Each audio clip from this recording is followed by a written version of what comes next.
Have you ever lived with someone who seems determined to make your life miserable?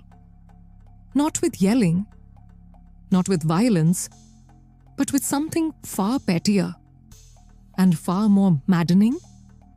Because my roommate, she tried to turn our apartment into a desert furnace in the middle of winter, every single night. But she had one weakness. She didn't understand thermodynamics. And that is exactly how I trapped her in a perfectly warm illusion, while the thermostat obeyed me alone. If you've ever wanted to get justice without raising your voice, without starting a fight, just pure, silent, intellectual revenge, hit that like button, subscribe, and get ready for one of the most chilling and satisfying roommate stories you'll ever hear. Winter in Phoenix doesn't get dangerous, but it gets cold enough that walking outside at night makes your breath float in front of you like a ghost. For most people, that means sweaters, blankets, fuzzy socks, maybe a space heater. But my roommate, she chose violence. Imagine walking into your home after a long day and being hit by a wall of scorching air so thick and heavy. It feels like you stepped into a sauna built inside a microwave. Inside, she'd be strolling around in shorts, a thin spaghetti strap top, like it was a July afternoon in the Mojave Desert. The thermostat would sit there mocking me.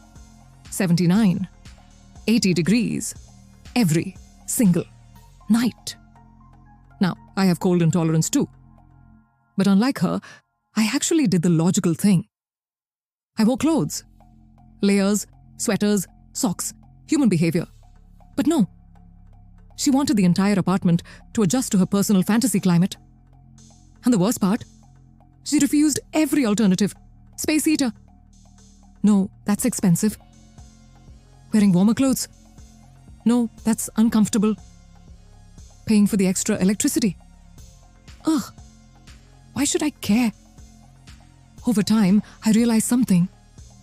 She didn't just dislike the cold. She refused to be inconvenienced in any way, physically or financially.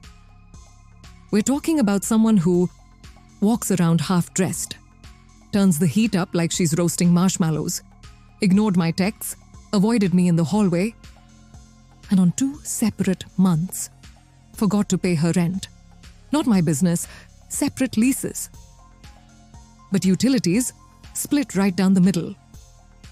So every time she spun that thermostat dial, I could almost hear the dollars burning. At first, I tried diplomacy. Texts, conversations, compromises. We eventually settled on 76 degrees. Still hot for winter, but manageable. Until one night, I lay awake in my bed. Outside, the temperature dropped to 40 degrees. The apartment was dark and silent. And then, the heater roared to life. 12 minutes later, wham! Half an hour later, wah! It kicked on 3 times in a single hour. I stared up at the ceiling. My jaw clenched so hard, I could feel my molars ache. Something inside me snapped. Not anger, not frustration, resolve. Cold, deliberate, cinematic resolve. I grabbed my laptop, pulled up the thermostat model, and found something interesting. This thermostat had a maximum heat setting, a lockout combination, and an adjustable temperature offset. Meaning, I could make the thermostat think the room was warmer than it was. I turned the offset from 0.5 to 2. Now, it wouldn't kick on whenever the temp dropped half a degree. And I set the max heat to 76, then locked it behind a secret button sequence. She'd never figure it out. She didn't know what HVAC even stood for. But fate wasn't done gift-wrapping opportunities. The next morning, I noticed something. The thermostat sat on the living room wall, and on the other side of that exact spot was the pantry. cheapest drywall known to man. Thin, hollow, heat conductive. If something warm sat on the pantry shelf, directly behind that thermostat, the sensor would read warmer than the actual room. My breath caught. My eyes widened. This wasn't just a solution. This was art. I pulled out one of my large cooking pots, filled it with boiling water, wrapped it in thick towels to hold the heat, then placed it on the pantry shelf, perfectly aligned behind the thermostat. It looked ordinary enough, just kitchen stuff. And she never opened the pantry anyway. When night fell, I refreshed the water, slid the pot into place, closed the pantry door, and waited. By midnight, the outside temp dropped into the low 40s again. But this time, the thermostat didn't draw. It hummed once, then went silent. Half an hour later, still silent. I checked the display. 76 degrees, stable, perfect. She walked into the living room at one point, shivering just slightly. She frowned at the thermostat. Guess it's finally keeping up, she muttered. I almost laughed. Quietly, darkly. Because not only was it keeping up, it was barely running at all. The heat created by the pot seeped through the drywall, giving the thermostat a beautiful little lie. It's warm. No need to turn on. Meanwhile, the real apartment temperature was tolerable. Not freezing, not desert hot, just normal. And best of all, affordable. Over 2 nights, with identical outdoor temps. Without the pot, heater turned on 5 times. With the pot, heater turned on 2 times. One night, the thermostat even rose to 77. Utterly impossible, unless the sensor was being tricked. Thermodynamics was on my side. Physics was on my side.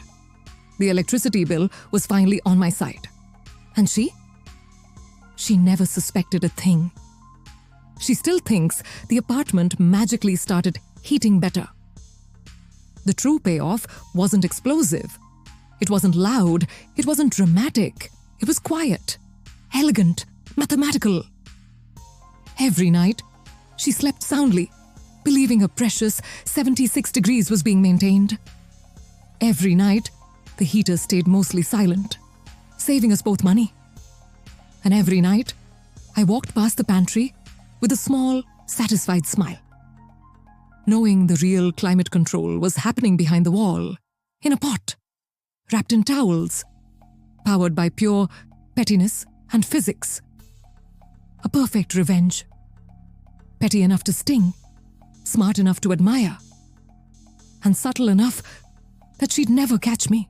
Sometimes revenge isn't about fire, anger, or confrontation. Sometimes the most powerful justice comes from knowing how the world works when someone else refuses to. And nothing feels quite as satisfying as letting physics do the talking.